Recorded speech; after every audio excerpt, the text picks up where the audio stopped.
Assalamualaikum warahmatullahi wabarakatuh. Shalom, Om Swastiastu, Namo Buddhaya, Salam Kebajikan. Izin memperkenalkan diri, nama saya Agnes Dalis Evaline Suri dengan NIM 120210094 dari kelas RB. Saat ini saya akan membahas materi Mekanika Tanah 1. Adapun pokok bahasan kita kali ini yang pertama yaitu proses pembentukan bumi dan patahan. Yang kedua yaitu jenis peta geologi dan kegunaannya pada bidang konstruksi. Yang ketiga, proses terbentuknya batuan, jenis batuan dan mineral yang terkandung. Dan yang keempat, proses pelapukan batuan dan jenis tanah yang terbentuk. Yang pertama, kita akan membahas tentang proses pembentukan bumi dan patahan.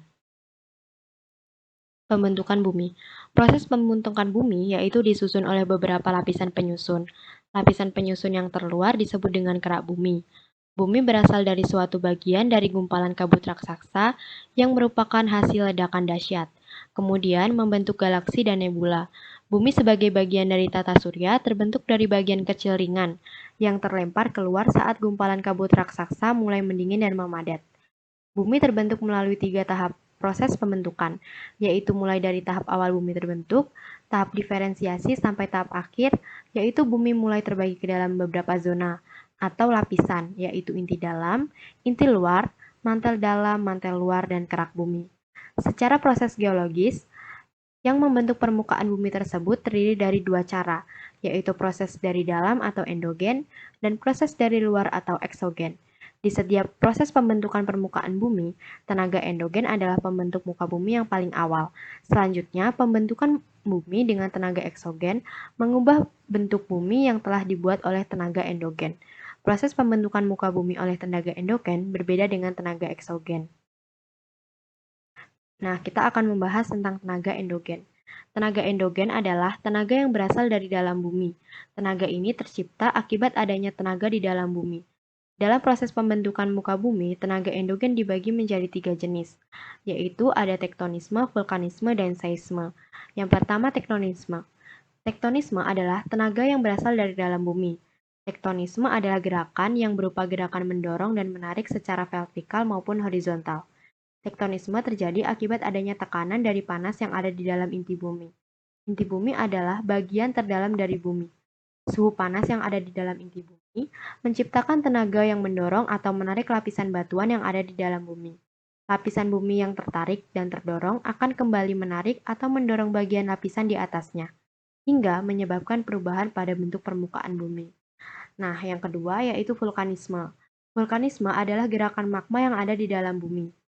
Magma adalah cairan panas yang berasal dari inti bumi. Magma yang panas mendapatkan tekanan. Magma yang ditekan ini akan keluar mencari tempat dengan tekanan yang lebih rendah. Magma biasanya keluar melalui pipa alami yang ada di dalam bumi. Pipa tersebut bernama terusan kepunden. Magma yang keluar dari dalam perut bumi akan meletus dan menjadi lava. Kedalaman dari kantong magma menyimpan magma dan mempengaruhi kekuatan letusan dari gunung api. Yang ketiga yaitu seisme.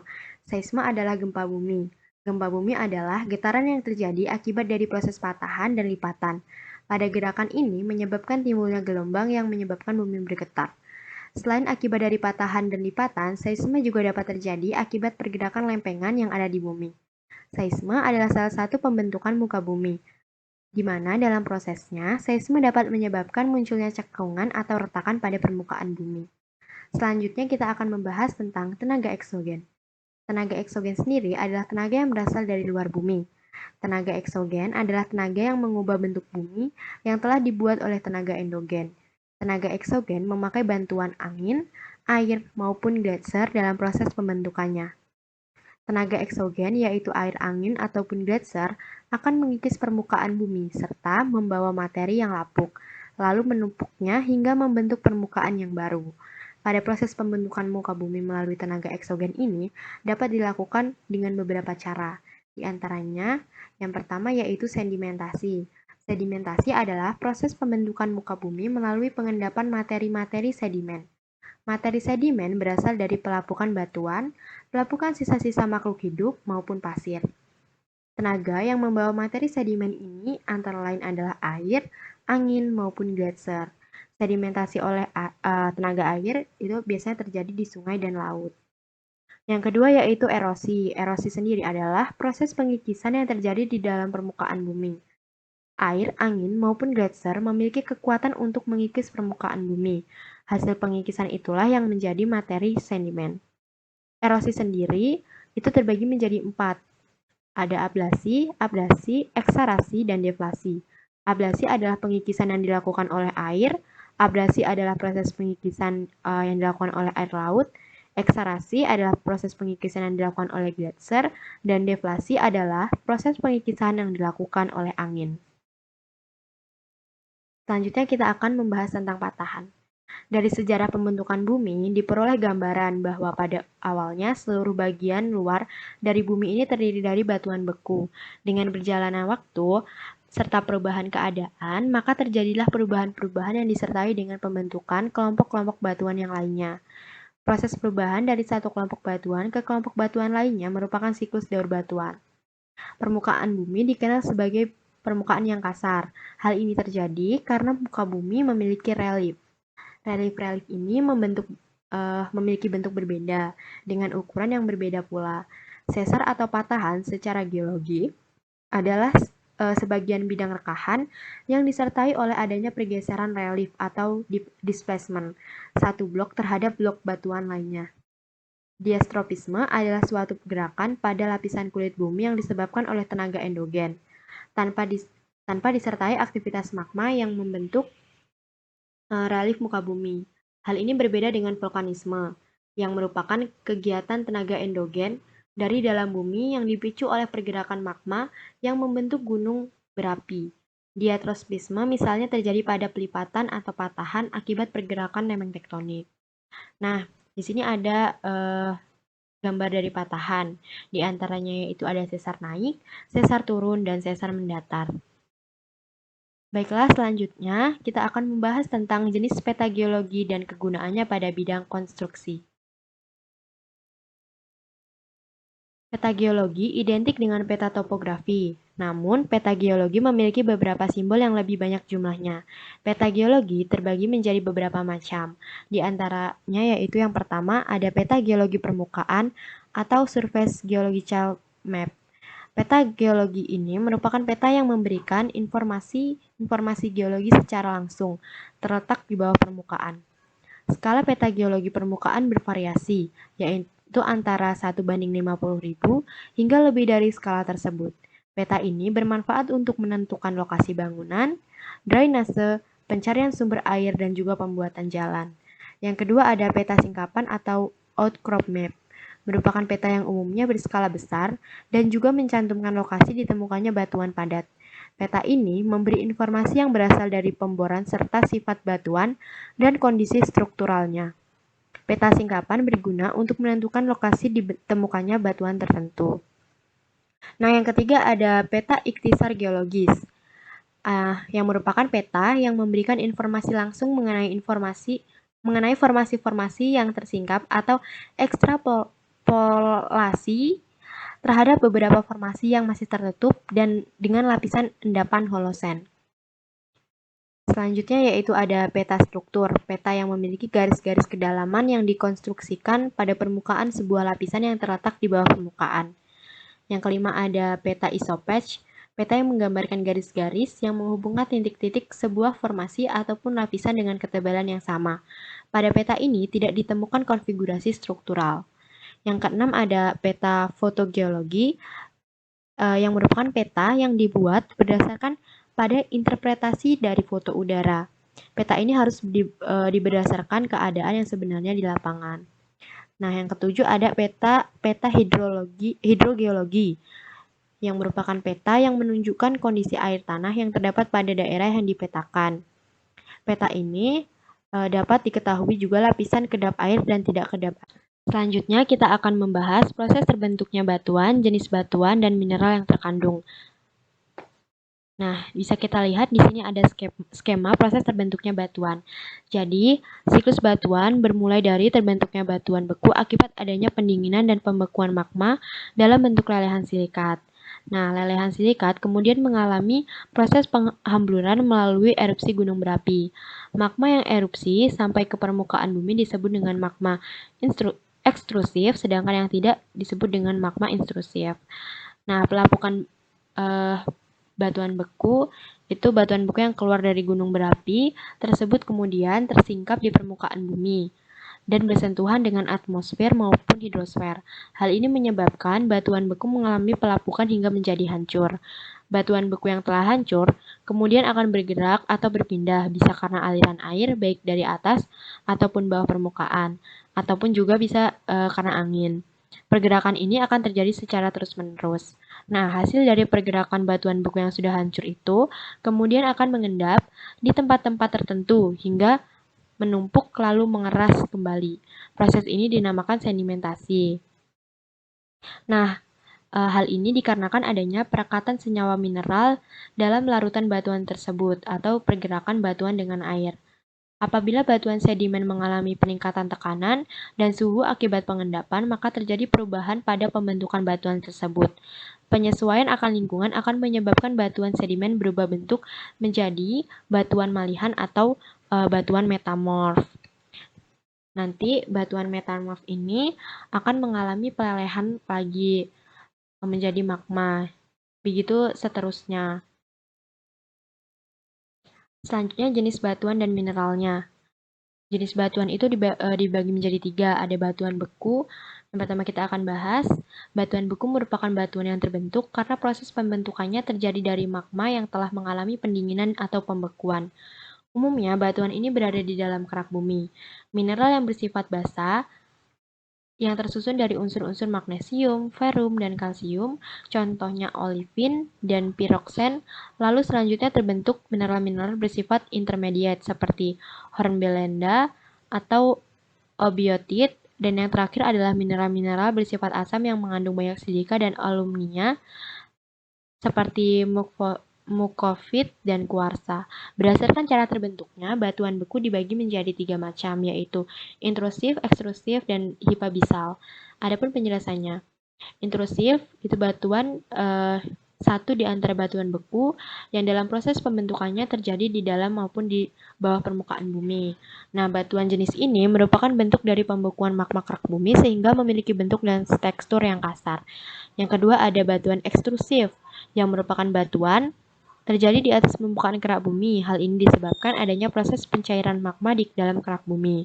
Nah, proses pembentukan jenis batuan ini itu lebih cepat dari batuan beku intrusif. Pasalnya proses pembekuan terjadi di atas permukaan bumi. Dan yang ketiga yaitu ada hipabisal. Batuan hipabisal itu terbentuk oleh adanya proses naik turunnya magma di dalam mantel ataupun di luar bumi. Batuan ini terbentuk di antara batuan vulkanik dan plutonik. Nah, jenis batu yang kedua yaitu ada batuan sedimen. Batuan sedimen adalah jenis batuan yang terbentuk di atas permukaan bumi dan terjadi proses pembekuan pada suhu tekanan udara rendah. Batuan ini merupakan batuan yang sudah ada sebelumnya dan terkena berbagai jenis pelapukan. Mineral yang terkandung mineral karbonat seperti kalsit, aragonit, dan dolomit. Baik semen maupun butir termasuk fosil dan oid. Berdasarkan proses pembentukannya, batuan sedimen itu dibedakan menjadi 4 jenis, yaitu batuan sedimen klasik, batuan sedimen biokimia, batuan sedimen kimia, dan batuan sedimen vulkanik. Batuan sedimen klasik itu batuan yang terdiri dari silikat dan beberapa fragmen batuan yang diangkut menggunakan sebuah fluida dan kemudian material yang diangkut oleh fluida ini akan berhenti, di mana fluida ini juga berhenti. Kemudian ada batuan sedimen biokimia yang terdiri dari berbagai organisme, biasanya merupakan organisme mikro yang ikut mengangkut material sehingga berkumpul pada tempat tertentu dan membentuk sebuah batuan. Yang ketiga ada batuan sedimen kimia, yaitu batuan yang terbentuk dari sebuah kejadian ketika kumpulan material terperangkap di dalam sebuah tempat dan kandungan mineral di dalam larutannya menjadi jenuh dan membeku dengan proses anorganik atau secara kimiawi. Dan yang keempat ada batuan sedimen vulkanis, terbentuk karena adanya arus piroklastik, deksi vulkanik, dan proses lainnya yang jarang sekali ditemukan dan hanya ada beberapa kasus saja. Jenis yang ketiga yaitu ada batuan metamorf. Batuan metamorf atau malihan merupakan jenis batuan yang berasal dari batuan sedimen dan batuan beku. Batuan ini merupakan hasil transformasi dari suatu tipe batuan yang sudah ada sebelumnya, atau biasa disebut dengan metamorfosis. Mineral yang terkandung silimanit, kyanit, selurit, andalusit, dan beberapa granat. Mineral lainnya seperti olivin, piroksen, ambipilon, mika, feldspar, dan kuarsa. Batuan metamorf juga memiliki berbagai macam jenis.